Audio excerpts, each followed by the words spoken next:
Today, our monthly speaker series. I think for those who haven't been here before, I think birds just flew into the window. For those who haven't been here before, it's just our chance to meet with some of the policymakers in the District of Columbia. Today is Mr. Leon Lewis. Leon has been with the Real Estate Commission for Close to 28 years. close to 28 years. I didn't know what number you wanted to give me. I was going to say a long time. I told them close to 30, but it's So 28 years. He also has some work on some of the other commissions, but he has been a mainstay with the Real Estate Commission and knows, I think, just about everything they need to know about the DC Real Estate Commission.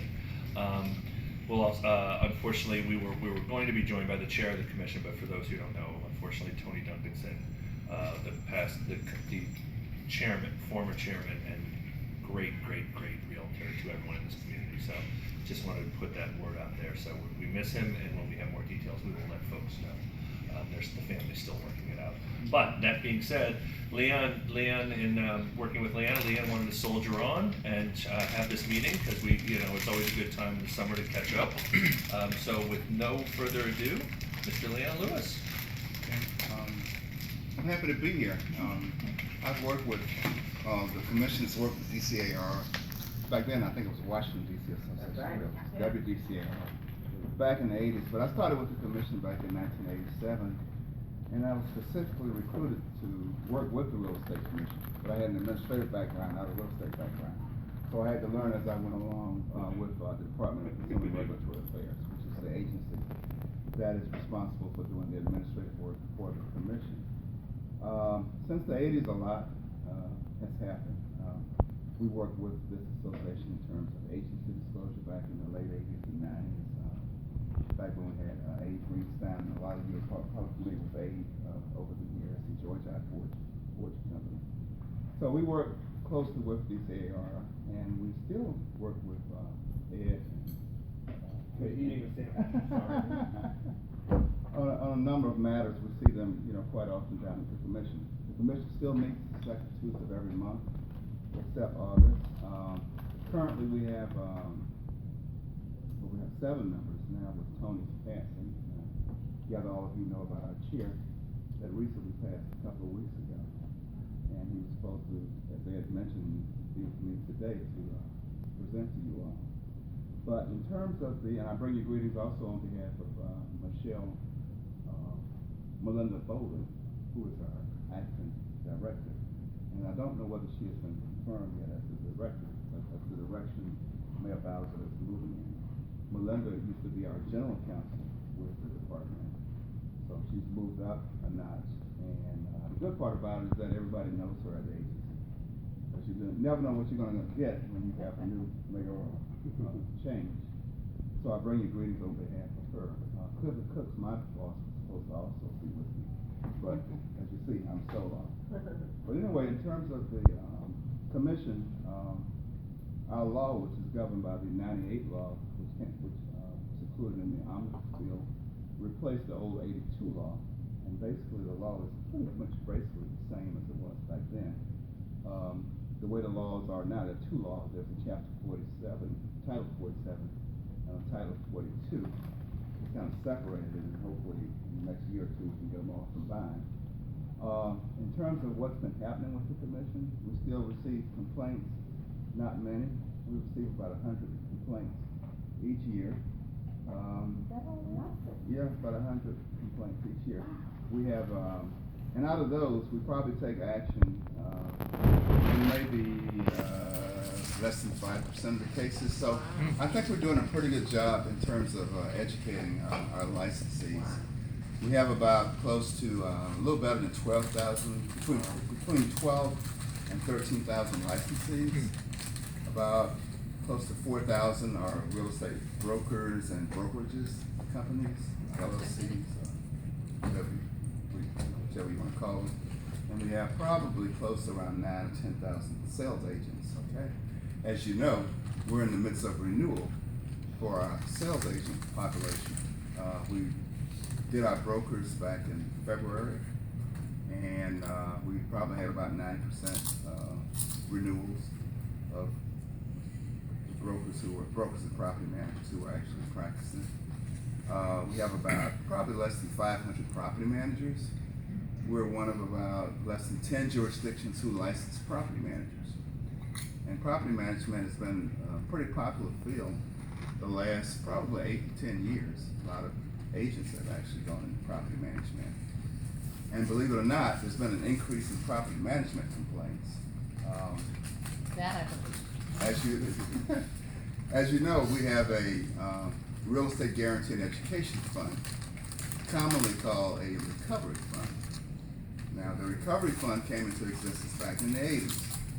So I've pretty much been with the commission since the inception of the Guaranteed Education Fund, okay? And about every jurisdiction in this country, as well as in Canada, and throughout the world, including South Africa and some parts of the Middle East, have a recovery fund. South Africa calls it a fidelity fund. What South Africa does, they actually pay claims regarding unlicensed activity. We don't do that. We probably would be broke if we did that. So states and jurisdictions and municipalities and countries handle funds in different in various forms, but most of them, the cases involve license activity. And over the last 2 to 3 years, we've paid out probably around maybe $300,000 in claims involving the fund. And usually when you have a claim down at the commission, it's usually against one person or against one entity. So if they're stealing money or abusing escrow deposits or security deposits or withholding minimum income, it's usually by one person. And in this case, the last 10 we had against a company called Private Properties. Oh, I mentioned that. Okay. And Private Properties Inc. is no longer in existence, but they were being run by an unlicensed former agent. So, from my last recollection, this person's in prison, at federal prison. But we paid out about $300,000, and we may still have some cases out there involving Private Properties Inc. The good thing about on the people who are victimized is that we license brokerage companies. There are some jurisdictions that don't license brokerage companies. I think Maryland is one of them. I don't think they license brokerage companies. But the good thing about it is because it's a brokerage company, the victims can file a claim because the brokerage company was a licensed entity. Had that company not been licensed, or if we didn't license brokerage companies, the public would have been just unable to recover from the guarantee fund. We have about $2.8 million into the guarantee fund, okay? And since 2009, I believe, we haven't done any assessments on current licensees. We can assess licensees up to $50, okay? Whenever the fund drops below $1 million, $1,040,000, okay? So we haven't done anything in that area since 2009, even though new licensees still pay into it. So we're at around $2.8 million currently. The fund over the years, and we're talking about close to 30 years that it's been functioning, has probably, we've probably paid out, maybe between $1 and $2 million regarding claims. But a lot of the money goes toward educational responsibilities, okay? We have a staff person that has been paid out of the fund, a couple staff people. And then we put on educational courses, as you know. Every year we usually put on, the core classes that all of you are required to take. I know you all know about that, okay? So we do that with the fund. We do special projects.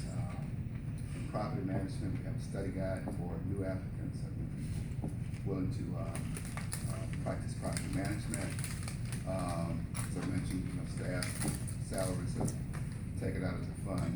But a lot of it is used for educational purposes over the years.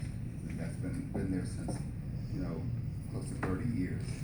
But the main part of the fund is to compensate the public who have been victimized by the unscrupulous activities of real estate licensees. Okay?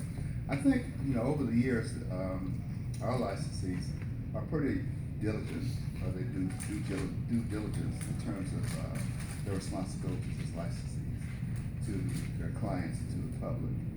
So when I mentioned 100 complaints, you get states like Florida and California, you may end up probably 5,000 to 6,000 complaints, even though they have a lot more licenses in their states. Okay. So, the fund has served a, really good purpose. Also, the historic preservation partnership that we have, courses that we have with the Historic Preservation League. We've done well in that area over the years, and I know some of you have attended those classes also. Complaints. What kind of complaints do we get? And I know Tony was over here probably a couple of months ago. And some of the reminders that I like to give you are those transactions where earnest money deposits are made, and they're made to title companies. I think most of you use title companies now, that you don't keep the money with the brokerage, even though some do. And we've received some complaints recently with regard to earnest money deposits not being deposited with the title company. And then the transaction goes on and on and on, and then the seller finds out that there's no money there. So we don't have a requirement that you notify or check to see whether the monies are there when it's placed with the title company. But we received some complaints in that area, and it wastes time, it wastes everybody's time when the monies are not there, okay? And we did a admonition some time ago regarding that. So that's one reminder that I'd like to make, that you all are on the seller side, just on the seller side, that you check to make sure that the deposit monies are there.